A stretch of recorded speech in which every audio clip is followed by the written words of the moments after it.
बहन जी आप संघर्ष करो, हम तुम्हारे साथ हैं। बाबा तेरा मिशन अधूरा, जी करेंगे पूरा। बाबा साहब का मिशन अधूरा, बहन जी करेंगे पूरा। बाबा साहब का मिशन अधूरा, बहन जी करेगी पूरा। बाबा साहब का मिशन अधूरा। बहन जी करेंगे पूरा। बहुजन समाज पार्टी जिंदाबाद, बहुजन समाज पार्टी जिंदाबाद, बहुजन समाज पार्टी जिंदाबाद, जिंदाबाद, बहुजन समाज पार्टी बहुजन समाज पार्टी। जिंदाबाद, बहन कुमारी मायावती जी जिंदाबाद, जिंदाबाद, जिंदाबाद, बहन कुमारी मायावती जी जिंदाबाद, बहन कुमारी मायावती जी जिंदाबाद। जिंदाबाद, जिंदाबाद। बाबा साहब अमर रहे, अमर रहे, अमर रहे, बाबा साहब अमर रहे, अमर रहे, अमर रहे, बाबा साहब अमर रहे, अमर रहे, अमर रहे, बाबा साहब अमर रहे। अमर रहे, अमर रहे। बहन जी आप संघर्ष करो। हम तुम्हारे साथ। बहुजन समाज पार्टी जिंदाबाद, जिंदाबाद, जिंदाबाद, बहुजन समाज पार्टी जिंदाबाद। बीएसपी की क्या पहचान, बीएसपी की क्या पहचान। बहन जी आप संघर्ष करो, बहन जी आप आगे बढ़ो। बहन कुमारी मायावती जिंदाबाद, बहन कुमारी मायावती जिंदाबाद। बीएसपी की क्या पहचान, बीएसपी की क्या पहचान, बीएसपी की क्या पहचान। Bahujan Samaj party, Bahujan Samaj party, Bahujan Samaj party. बहन कुमारी मायावती जिंदाबाद। जिंदाबाद, जिंदाबाद।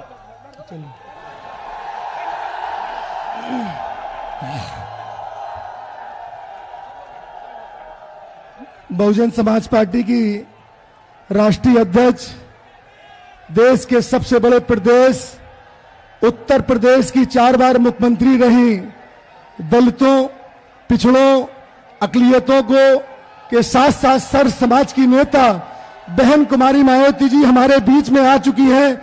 हम उनका स्वागत करते हैं, इस्तकबाल करते हैं, खैर मकदम करते हैं। जोरदार ताली बजाकर खैर मकदम करें बहन कुमारी मायावती जी का। इसी के साथ साथ मैं यहां हमारे प्रजापति समाज से, जैसे भूलाराम प्रजापति और देवेश प्रजापति जी के साथ साथ जो दारा सिंह प्रजापति लोकसभा के प्रभार प्रत्याशी हैं, और उनके साथ साथ ब्रजेंद्र चौधरी विजेंद्र जी एक सप्रेम घेट मुकुट देकर, सोने का मुकुट देकर स्वागत कर रहे हैं बहन जी का, और पुष्पंकर पाल जी, सब लोग हमारे बीच में स्वागत कर रहे हैं। बहुजन समाज पार्टी जिंदाबाद, बहुजन समाज पार्टी जिंदाबाद। बीएसपी की क्या पहचान, बीएसपी की क्या पहचान। बहन जी आप संघर्ष करो, बहन जी आप आगे बढ़ो, बहन जी तुम संघर्ष करो। बहन कुमारी मायावती जिंदाबाद, बहन कुमारी मायावती जिंदाबाद। बीएसपी की क्या पहचान, बीएसपी की क्या पहचान। बहन कुमारी मायावती जिंदाबाद, बहन कुमारी मायावती जिंदाबाद।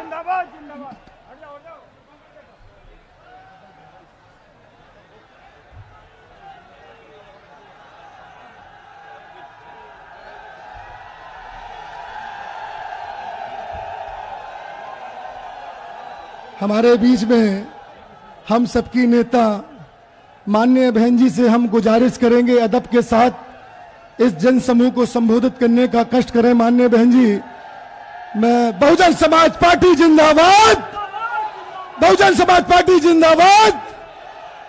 धन्यवाद।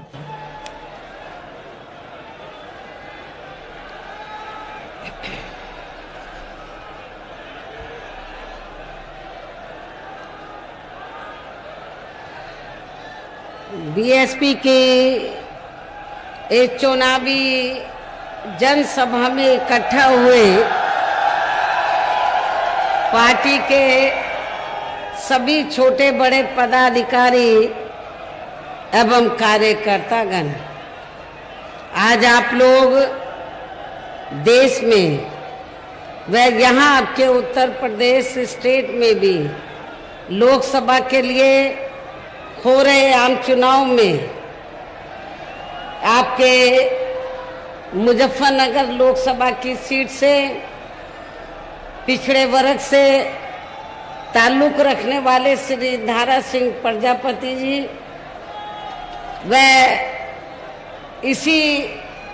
इसके साथ ही दूसरी सीट बिजनौर लोकसभा की सीट से चौधरी विजेंद्र सिंह जी, इन दोनों के समर्थन में आप इन पार्टी के इन दोनों उम्मीदवारों के समर्थन में आप लोग मुझे सुनने के लिए यहाँ भारी संख्या में इकट्ठा हुए हैं, तो उसके लिए मैं आप सभी लोगों का हार्दिक दिल से आभार प्रकट करती हूँ।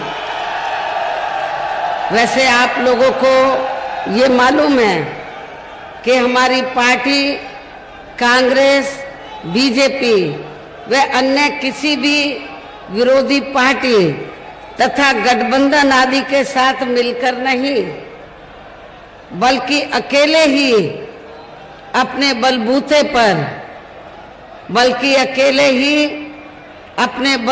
पर आप सब लोगों के बलबूते पर पूरी तैयारी व दमदारी के साथ ये चुनाव लड़ रही है। इसके साथ ही हमने इस चुनाव में भी टिकट बंटवारे के मामले में यहाँ सर्व समाज के लोगों को उचित भागीदारी भी दी है, जिनको जिताने में यहाँ पार्टी के लोग पूरे जी जान से लगे हैं।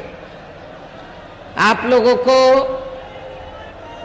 ये मालूम है कि जब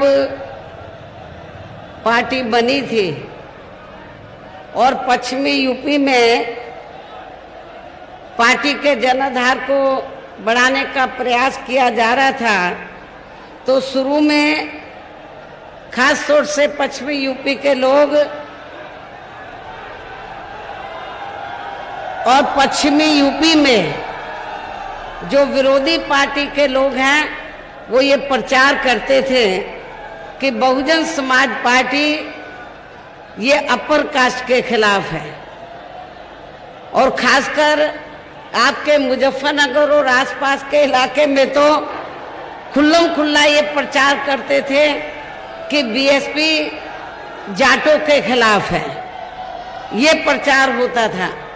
लेकिन आप लोगों को ये मालूम है कि बहुजन समाज पार्टी जब से बनी है तब से लेकर और 4 बार मेरे नेतृत्व में यूपी की सरकार बनी है, हमने पश्चिमी यूपी में खासकर आपके मुजफ्फरनगर जिले में हमने कोई भी दंगा फसाद आदि नहीं होने दिया। हमने यहाँ कोई भी आपस में जातीय संघर्ष नहीं होने दिया है, सांप्रदायिक संघर्ष नहीं होने दिया है। सपा जब पावर में थी तो यहाँ जो बरसों से जाटों में और मुस्लिम समाज के लोगों में जो भाईचारा पैदा था, तो सपा की सरकार में उस भाईचारे को तोड़ा गया। यहाँ जाट समाज और मुस्लिम समाज इन दोनों को आपस में लड़ाया गया, नफरत पैदा की गई, लेकिन हमने ऐसा नहीं होने दिया। और मैं ये आपको बताना चाहती हूँ कि मुस्लिम समाज और चौधरी समाज को, जाट समाज को ये ना लगे कि हमारी किसी की उपेक्षा की गई है, तो हमने इस बात का भी विशेष ध्यान रखा। हमने यहाँ से अति पिछड़े वर्ग को टिकट दिया, प्रजापति समाज से अति पिछड़े वर्ग को मुजफ्फरनगर से, और जो बिजनौर लोकसभा की सीट है उसकी कुछ सीटें आपके मुजफ्फरनगर जिले में आती हैं। तो हमने यहाँ पर जो हमने भाईचारा पैदा किया था मुस्लिम समाज में और जाट समाज में, उसको कायम करने के लिए, उसको बरकरार रखने के लिए, तो हमने यहाँ से बिजनौर लोकसभा की सीट से हमने चौधरी विजेंद्र सिंह को चुनाव के मैदान में उतारा है, जो जाट समाज से ताल्लुक रखते हैं। लेकिन हमने मुजफ्फरनगर जिले के मुस्लिम समाज के लोगों की उपेक्षा नहीं की है, उनका भी पूरा ध्यान रखा राजनीति में।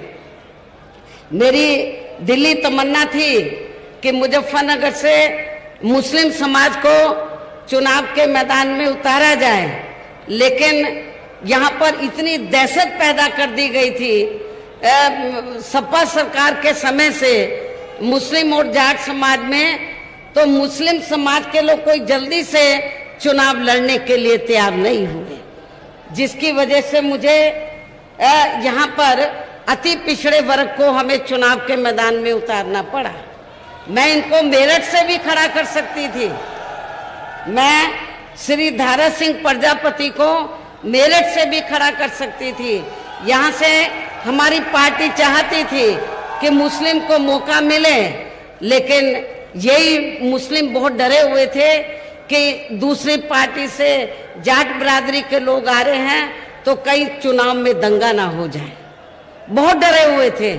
तो उसको ध्यान में रखकर तो मैंने श्री धारा सिंह प्रजापति को मुजफ्फरनगर से खड़ा किया, लेकिन फिर भी मुजफ्फरनगर जिले से हमने मौलाना जमील अहमद कासमी, जो मीरापुर से बीएसपी से विधायक रहे, तो मुजफ्फरनगर के मुस्लिम समाज के लोगों को ऐसा ना लगे कि उनकी उपेक्षा हो रही है, तो मैंने उनको आपके मुजफ्फरनगर लोकसभा की सीट से ही उत्तराखंड में एकदम लगी हरिद्वार लोकसभा की सीट है, तो मैंने इनको फिर मौलाना जी को चुनाव के मैदान में वहां से उतारा है। अब वो हरिद्वार से चुनाव जीत के जाएंगे तो समझ लो वो अकेले हरिद्वार ही नहीं, आप लोगों को लगेगा कि वो मुजफ्फरनगर के निवासी हैं, तो वो दोनों जगह के वो मेंबर पार्लियामेंट एक तरीके से आपके सामने वो रिप्रेजेंट करेंगे, मतलब। तो इसलिए हमने मुस्लिम समाज का यहाँ नहीं दिया, तो हमने उनको मौका बगल की हरिद्वार लोकसभा की सीट से दिया है। ये भी मैं, और सहारनपुर तो बिल्कुल लगी हुई है, वहां से मौका दिया है। हमने क्षत्रिय समाज को कैराना से टिकट दिया है। तो हमने सर्व समाज का रिजर्व सीट तो शुरू कास्ट के लोग ही चुनाव लड़ते हैं, लेकिन हमने अति पिछड़े वर्ग को भी पूरा मौका दिया है। तो इसलिए हमने टिकट बंटवारे के मामले में तो इस बात का विशेष ध्यान रखा है कि सर्व समाज के लोगों को ये लगे कि हमारी अपनी पार्टी है। हालांकि आज यहाँ आपकी इकट्ठा हुई अपार भीड़, वह भीड़ के जबरदस्त जोश को भी देखकर अब मुझे भी ये काफी हद तक भरोसा हो गया है कि पिछली बार की तरह इस बार भी आप लोग अपने प्रदेश से यहाँ लोकसभा के आम चुनाव में अपनी पार्टी का बेहतर रिजल्ट लाएंगे, अपने क्षेत्र से भी आप लोग बेहतर रिजल्ट लाएंगे। पिछली बार आप लोगों ने बिजनौर लोकसभा की जो सीटें इधर आती है मुजफ्फरनगर में, बीएसपी के उम्मीदवार को यहाँ से जिताकर भेजा। इस बार भी आप लोग रिकॉर्ड तोड़ वोटों के अंतर से चौधरी विजेंद्र सिंह को आप लोग जिताकर भेजेंगे। और इसी प्रकार जो हमारे प्रजापति समाज से उम्मीदवार हैं, अति पिछड़े वर्ग के लोग, चौधरी समाज के लोग भी, अपर कास्ट समाज के लोग भी, अति पिछड़े वर्ग के लोग, दलितों के साथ ये मिल जाएं, फिर इन दोनों उम्मीदवारों को कोई हराने वाला नहीं है। तो मुझे आप लोगों के ऊपर ये पूरा भरोसा है कि आप लोग इन दोनों लोकसभा की सीटों को जरूर कामयाब बनाएंगे। इसके लिए अब मैं आप लोगों का ध्यान कुछ जरूरी बातों की तरफ दिलाना चाहती हूँ, और इस संबंध में विशेषकर मैं कांग्रेस, बीजेपी व इनके अन्य सभी सहयोगी दलों के बारे में ये कहना चाहूंगी कि आजादी के बाद शुरू में केंद्र व देश के काफी राज्यों में भी ज्यादातर सत्ता यहाँ कांग्रेस पार्टी के हाथों में ही केंद्रित रही है, किंतु इनकी खासकर दलित व आदिवासी एवं अन्य पिछड़ा वर्ग विरोधी तथा अन्य और मामलों में भी रही गलत नीतियों एवं गलत कार्य प्रणाली आदि की वजह से ही फिर इस पार्टी को केंद्र व काफी राज्यों की भी सत्ता से बाहर होना पड़ा है, तथा यही स्थिति इनकी सहयोगी पार्टियों की भी बनी रही है, जिस कारण ही फिर हमें बहुजन समाज पार्टी को बनाने की जरूरत पड़ी है। और अब पिछले कुछ वर्षों से बीजेपी एवं इनके सहयोगी दल केंद्र व अधिकांश राज्यों की भी सत्ता में काबिज हो गए हैं।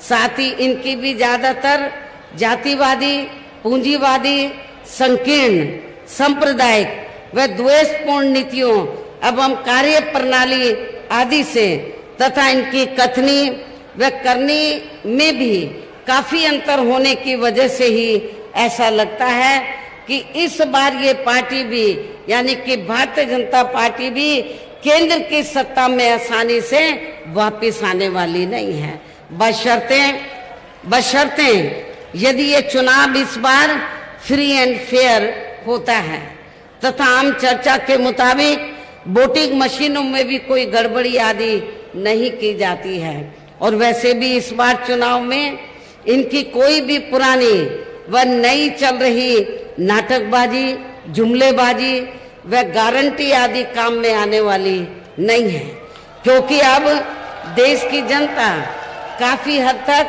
इस बात को समझ चुकी है कि इनकी पार्टी ने अब तक देश के विशेषकर गरीबों, कमजोर तबकों, मध्यम वर्गीय एवं अन्य मेहनतकश लोगों को जो इन्हें अच्छे दिन दिखाने के असंख्य प्रलोभन भरे वायदे किए हैं तथा अनेकों हवाई व कागजी गारंटी भी दी है, तो उनका जमीनी हकीकत में अभी तक इन्होंने लगभग 1/4 हिस्सा भी कार्य पूरा नहीं किया है, बल्कि इसके स्थान पर इनका ज्यादातर समय व ताकत भी यहाँ इनके अपने चहेते रहे बड़े बड़े पूंजीपतियों एवं धन्ना सेठों को ही ज्यादा से ज्यादा मालामाल व धनवान आदि बनाने में तथा उन्हें हर स्तर पर छूट देने व बचाने में ही लगी रही है, जिनके अधिकांश आर्थिक सहयोग से ही ये पार्टी व अन्य पार्टियां भी अपना संगठन चलाती हैं तथा चुनाव आदि भी लड़ाती हैं, जिसका काफी कुछ खुलासा बॉन्ड की आई अभी हाल ही में बॉन्ड की आई रिपोर्ट से भी हो जाता है। इसके साथ ही अब ऐसा लगता है कि कांग्रेस पार्टी की तरह बीजेपी ने भी केंद्र की तमाम सरकारी जांच एजेंसियों का ज्यादातर राजनीतिकरण ही कर दिया है। इसके अलावा देश के किसान वर्ग भी वर्तमान बीजेपी की सरकार में शुरू से ही अपनी विभिन्न समस्याओं को लेकर काफी ज्यादा दुखी व परेशान रहे हैं और अभी भी हैं, जबकि यूपी में 4 बार हमारी पार्टी की रही सरकार ने इनके हितों का भी हर स्तर पर विशेष ध्यान रखा है। हमारे पश्चिमी यूपी के किसान भाइयों को ये मालूम है कि जब मेरे नेतृत्व में सरकार बनी तो हमने आपकी हर फसल का उचित दाम दिया और खास तौर से जो गन्ना किसान हैं तो गन्ना किसानों को पूर्व में और वर्तमान में भी अभी भी किसी की पार्टी की सरकार ने इतना रेट नहीं दिया है तो जितना हमारी सरकार ने रेट बढ़ाकर गन्ना किसानों को दिया। और हमने ये नहीं देखा चाहे किसान है, मजदूर हैं, तो इनके हितों का पूरा ध्यान रखा। इतना ही नहीं बल्कि केंद्र में पूर्व की रही कांग्रेसी सरकार की तरह ही वर्तमान भाजपा सरकार में भी इनकी जातिवादी, हीन, सांप्रदायिक एवं पूंजीवादी सोच व नीतियों के चलते ही पूरे देश में सर्व समाज में से खासकर गरीबों, दलितों, आदिवासियों, पिछड़े वर्गों, मुस्लिम एवं अन्य धार्मिक अल्पसंख्यक समाज के लोगों का भी पूर्ण रूप से विकास व उत्थान आदि नहीं हो सका है। और इस संदर्भ में वैसे आप लोगों को ये मालूम है कि पूरे देश में यहाँ दलितों, आदिवासियों एवं अन्य पिछड़े वर्गों का सरकारी नौकरियों में वर्षों से अधूरा पड़ा आरक्षण का कोटा भी अभी तक पूरा नहीं भरा जा सका है। विशेषकर SC व ST वर्गों के सरकारी कर्मचारियों का पदोन्नति में आरक्षण तो अब काफी हद तक प्रभावहीन ही बना दिया गया है। साथ ही केंद्र व राज्यों में भी विरोधी पार्टियों की रही सरकारों में इन सभी वर्गों को प्राइवेट सेक्टर में आरक्षण दिए जाने की व्यवस्था किए बिना ही इनकी सरकारों के ज्यादातर सरकारी कार्य अब प्राइवेट सेक्टर के जरिए ही इनके बड़े बड़े पूंजीपतियों व धन्ना सेठों को ही दिए जाने के कारण अब इनको पूरे देश में आरक्षण का बहुत कम ही लाभ मिल पा रहा है। इसी प्रकार इनका अन्य और मामलों में भी शोषण व उत्पीड़न आदि होना अभी तक भी बंद नहीं हुआ है। इनके साथ साथ मुस्लिम व अन्य धार्मिक अल्पसंख्यक समाज के लोगों की भी हालत हर स्तर पर यह काफी ज्यादा खराब व दयनीय ही बनी हुई है, जिसका काफी कुछ खुलासा सच्चर कमेटी की रिपोर्ट में भी किया गया है। इतना ही नहीं बल्कि पिछले कुछ वर्षों से केंद्र व अधिकांश राज्यों में भी बीजेपी व आरएसएस की सरकारों के चलते हुए अब इनका विकास व उत्थान आदि होना भी काफी हद तक बंदशाई हो गया है। आए दिन इन पर खासकर धर्म की आड़ में हो रही जुल्म जाति भी यहाँ काफी ज्यादा चरम सीमा पर पहुंच चुकी है। इसके साथ साथ अपर कास्ट समाज में से विशेषकर गरीब लोगों की भी हालत हमें कोई खास अच्छी नजर नहीं आती है। इनकी गलत कृषि नीतियों के कारण किसान वर्ग भी आए दिन आंदोलित ही रहता है। साथ ही इनकी गलत आर्थिक नीतियों की वजह से देश की अर्थव्यवस्था पर भी इसका काफी बुरा प्रभाव पड़ रहा है, जिससे यह विशेषकर छोटे एवं मध्यम वर्गीय व्यापारी वर्ग भी काफी ज्यादा दुखी व परेशान हैं। और अब केंद्र में पूर्व की रही सरकारों की तरह ही वर्तमान बीजेपी की सरकार में भी यहाँ पूरे देश में गरीबी, बेरोजगारी एवं महंगाई आदि भी लगातार काफी ज्यादा बढ़ रही है। देश में हर स्तर पर फैला भ्रष्टाचार भी अभी तक कम नहीं हुआ है। साथ ही अपने देश की सीमाएं भी अभी तक पूरे तौर से सुरक्षित नहीं है। ये भी बड़ी चिंता की बात है। ऐसे में अब आप लोगों को देश में हो रहे लोकसभा आम चुनाव में कांग्रेस, बीजेपी व इनकी सहयोगी पार्टियों को भी केंद्र की सत्ता में आने से जरूर रोकना है।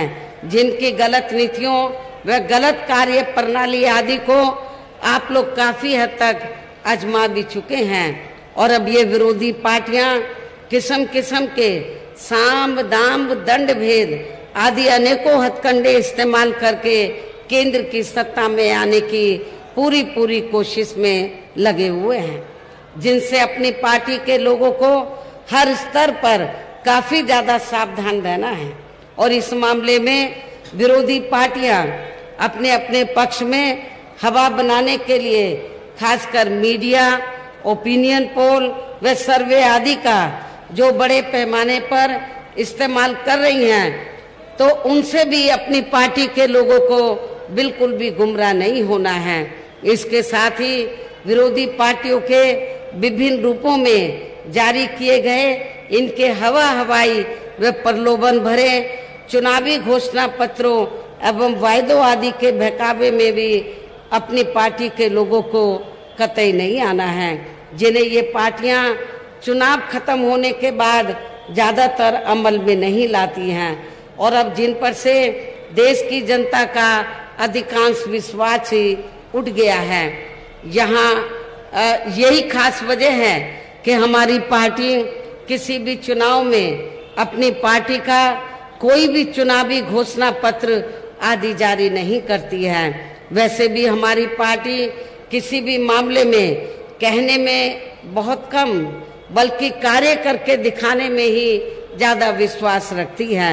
और इस बात का सबसे बड़ा सबूत ये है कि उत्तर प्रदेश में 4 बार हमारी पार्टी के नेतृत्व में रही सरकार ने चुनाव में पार्टी के बिना जारी किए गए घोषणा पत्र के ही प्रदेश में आम जनहित में काफी कुछ ऐतिहासिक कार्य करके दिखाए हैं, जिनकी अब देश में अधिकांश पार्टियों की सरकारें काफी नकल भी कर रही हैं। जबकि इस मामले में हमारी पार्टी का ये कहना है कि यदि इन पार्टियों के स्थान पर केंद्र में हमें अपनी पार्टी की सरकार बनाने का मौका मिलता है तो तब फिर हमारी पार्टी की बनी सरकार केंद्र में यहाँ अब तक रही सभी विरोधी पार्टियों की सरकारों की तरह केवल हवाई व कागजी कार्य आदि नहीं करेगी, बल्कि उत्तर प्रदेश की तरह ही जमीनी हकीकत में ठोस कार्य करके दिखाएगी। और इस संदर्भ में खासकर मैं ये कहना चाहूंगी, केंद्र द्वारा देश में पिछले कुछ समय से अति गरीब परिवारों को अस्थायी तौर पर फ्री में जो थोड़ी सी खाद्य सामग्री दी जा रही है, तो उससे इनका स्थायी तौर पर भला होने वाला नहीं है। और वैसे भी इनकी ये जटिल समस्या देश में हर हाथ को काम देने से ही केवल दूर हो सकती है, जिसकी तरफ हमारी पार्टी की बनी सरकार विशेष ध्यान देगी। साथ ही देश में पिछले काफी वर्षों से आए दिन बढ़ रही गरीबी, बेरोजगारी व महंगाई आदि से भी जनता बहुत ज्यादा परेशान है, जिसे भी आर्थिक नीतियों में तब्दीली करके जरूर दूर किया जाएगा। धर्म की भी आड़ में पिछले कुछ वर्षों से खासकर मुस्लिम समाज के लोगों का द्वेष की भावना से जो इनका काफी ज्यादा शोषण व उत्पीड़न आदि किया जा रहा है, तो उसे भी जरूर रोका जाएगा। और ये सब हमने अपनी यूपी की रही सरकार में करके भी दिखाया है। इसके अलावा हमने यूपी में सर्व समाज में से गरीब एवं बेरोजगार लोगों को बेरोजगारी भत्ता आदि न देकर उन्हें बड़ी तादाद में रोटी रोजी के साधन भी उपलब्ध कराए हैं। जो अब ये कार्य भी अधिकांश ठंडे ही पड़े हैं, जिनको फिर सरकार बनने पर प्राथमिकता दी जाएगी। आपके पश्चिमी यूपी के लोग अच्छी प्रकार से जानते हैं, जब पुलिस भर्ती हुई थी मेरी गवर्नमेंट में और भी अन्य विभागों में भर्ती हुई थी, तो हमारे जाट समाज के लोग सोचते थे कि शायद हमारी उपेक्षा की जाएगी। लेकिन जब भर्ती हुई तो हमारी सरकार ने पूरी ईमानदारी निष्ठा से निष्पक्ष तरीके से बिना कोई पैसा लिए हुए तो हमने गरीब बेरोजगार लोगों की भर्ती की और पुलिस में भी काफी बड़ी तादाद में लोगों को हमने पश्चिमी यूपी से भेजा और उसमें जाट समाज के लोगों की भी बड़ी तादाद थी। भर्ती में जाट समाज के जो नौजवान बच्चे हैं उनको भी हमने अपॉइंट किया बिना किसी पैसे के।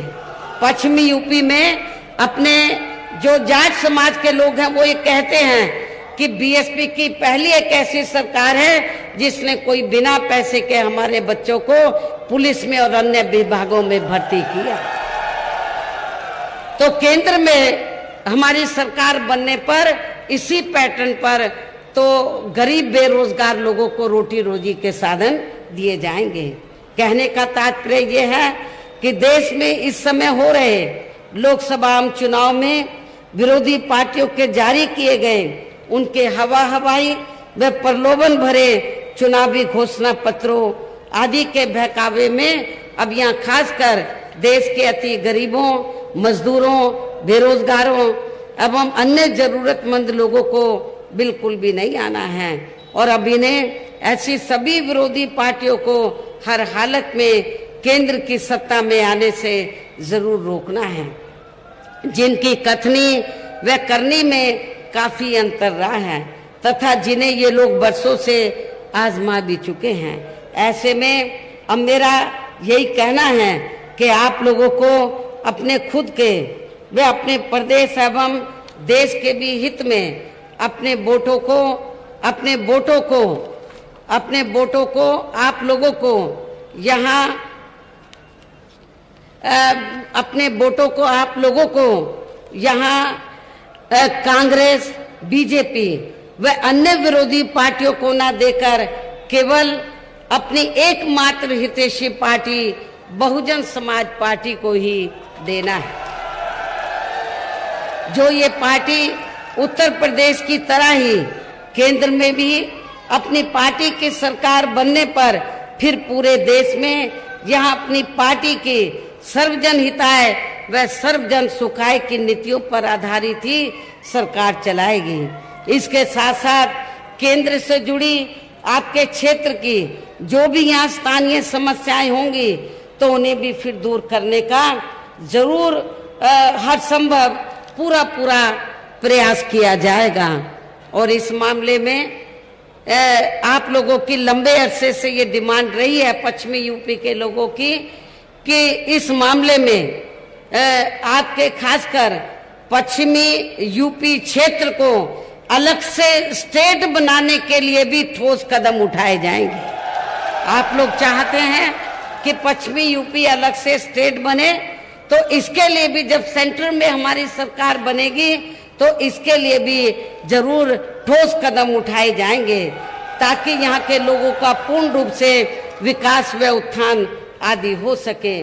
साथ ही यहाँ गरीबों, मजदूरों, बेरोजगारों, कर्मचारियों, किसानों, छोटे व्यापारियों एवं अन्य मेहनतकश लोगों के हितों का भी विशेष ध्यान रखा जाएगा। तो विशेष ध्यान रखा जाएगा सर्व समाज में से खासकर दलितों, आदिवासियों, पिछड़े वर्गों, मुस्लिम व अन्य धार्मिक अल्पसंख्यक समाज के लोगों के विकास व उत्थान के साथ साथ हर स्तर पर इनकी सुरक्षा आदि के लिए भी प्रभावी कदम उठाए जाएंगे। और तभी फिर यहाँ वास्तव में अपने देश के महान संतों, गुरुओं व महापुरुषों में भी विशेषकर महात्मा ज्योतिराव फूले, श्री छत्रपति शाहू जी महाराज, श्री नारायण गुरु, बाबा साहब डॉक्टर भीमराव अंबेडकर, स्वर्गीय चौधरी चरण सिंह जी एवं मान्यवर श्री कांशीराम जी आदि का अधूरा सपना जरूर साकार हो सकता है, जिनको यूपी में हमारी पार्टी की रही सरकार द्वारा हर स्तर पर पूरा आदर सम्मान दिया गया है। इन्हीं खास बातों के साथ ही अब मेरा पार्टी में मूवमेंट के हित में यही कहना है कि हमारी पार्टी ने आपके मुजफ्फरनगर लोकसभा की सीट से श्री धारा सिंह प्रजापति को और बिजनौर लोकसभा की सीट से चौधरी विजेंद्र सिंह को हमने चुनाव के मैदान में उतारा है। जो यहाँ आपके सामने मंच पर मौजूद हैं तो उन्हें आपको जरूर कामयाब बनाना है, जिसके लिए यहाँ पार्टी के सभी स्तर के छोटे बड़े पदाधिकारी प्रभारी व जोन के इंचार्ज आदि पूरे जी जान से लगे हैं। और अब आप लोगों को वोट पड़ने वाले दिन यहाँ बीएसपी के अपने सभी लोकसभा उम्मीदवारों को मैं पुनः अपील करती हूँ कि वोट पड़ने वाले दिन आप लोगों को अपनी पार्टी के सभी उम्मीदवारों को अपनी पार्टी का जो चुनाव चिन्ह हाथी है, हाथी चुनाव चिन्ह के सामने वाले बटन को दबाकर इनको भारी वोटों के अंतर से, रिकॉर्ड तोड़ वोटों के अंतर से जिताने की पुरजोर अपील करते हुए अपनी बात यही समाप्त करती हूँ। जय भीम, जय भारत। जिंदाबाद। बीएसपी की क्या पहचान